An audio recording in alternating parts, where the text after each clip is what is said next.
Hello everyone, আমি তনুশ্রী। কিছুদিন যাবত আমার প্রচণ্ড পরিমাণে চুল পড়ে যাচ্ছিল। তোমরা এই পুরোনো ভিডিওটার মধ্যেই দেখতে পাবে যে চুলে হাত দিলেই চুলটা টানলেই কিভাবে আমার চুল উঠে আসছে। বুঝতেই পারছো গোড়া কিভাবে নরম হয়ে গেছে। তো আমি এই চুল পড়ার সমস্যা থেকে কিভাবে মুক্তি পেয়েছি আজকে তোমাদের সাথে সেই হোম রেমেডি অয়েলটা শেয়ার করতে চলেছি। অয়েল বানাতে সবার আগে আমি চলে গিয়েছিলাম কারি পাতা আনতে। পুরো গাছের থেকে একদম ফ্রেশ কারি পাতা আমি নিয়ে নিলাম। এরপর আমি একটা গোটা পেঁয়াজ কুচিয়ে নিয়েছি আর নিয়ে নিয়েছি মেথি। চুল পড়া বন্ধ করতে বা চুল নতুন করে গজাতে এই 3টে জিনিসই যথেষ্ট। যাদের কাছে কারি পাতা থাকবে না তারা স্কিপ করতে পারো। আমি হাতের কাছে কোনো রকম বাসন পাচ্ছিলাম না, তাই আমি চায়ের প্যানের মধ্যে বসিয়ে দিয়েছি। তোমরা স্টিল বাদ দিয়ে লোহার কড়াইয়ের মধ্যে করতে পারো। সবসময় মনে রাখতে হবে গ্যাস একদম লো ফ্লেমে থাকবে। এখন আমি নিয়ে নিয়েছি সর্ষের তেল, কারণ আমি সর্ষের তেল মাথায় ইউজ করি। যারা নারকেল তেল ইউজ করো তারা নারকেল তেলের মধ্যেও এটা করতে পারো, তবে আমার মনে হয় হোম রেমেডির জন্য সর্ষের তেল আর নারকেল তেলই বেস্ট।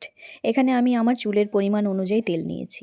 তেলটা হালকা একটু গরম হয়ে এলে আমরা এর মধ্যে পেঁয়াজ কুচনো দিয়ে দেব, কারি পাতা দিয়ে দেবো এবং মেথিটাও দিয়ে দেব। যখন বাদামি হয়ে আসবে তখন আমরা নামিয়ে দেব। এরপর আমরা তেলটা ছেঁকে নেব। আমাদের তৈরি হোম রেমেডি অয়েল। এখন এটা চুলে অ্যাপ্লাই করব। চুলে তেল লাগানোর আগে ভালো করে মাথা আঁচড়ে চুলের জট ছাড়িয়ে নেব। চিরুনি দিয়ে চুল ফাঁকা করে করে আমরা চুলের গোড়ায় গোড়ায় তেল লাগাবো, যেখান থেকে চুলগুলো বেশি পরিমাণে পড়ে গেছে। অয়েল মেখে আমরা আধ ঘন্টা বা 45 মিনিট রেখে দেবো। এরপর যে কোনো পছন্দের শ্যাম্পু দিয়ে চুল ধুয়ে নেব। তো তোমরা এই হোম রেমেডি অয়েলটা ইউজ করতে পারো, এতে চুল পড়াও বন্ধ হবে আর নতুন চুলও গজাবে। ভিডিওটি ভালো লাগলে অবশ্যই চ্যানেলটি সাবস্ক্রাইব করো এবং শেয়ার করো, আর ফেসবুকে আমাকে ফলো করতে ভুলো না। Tata, bye bye.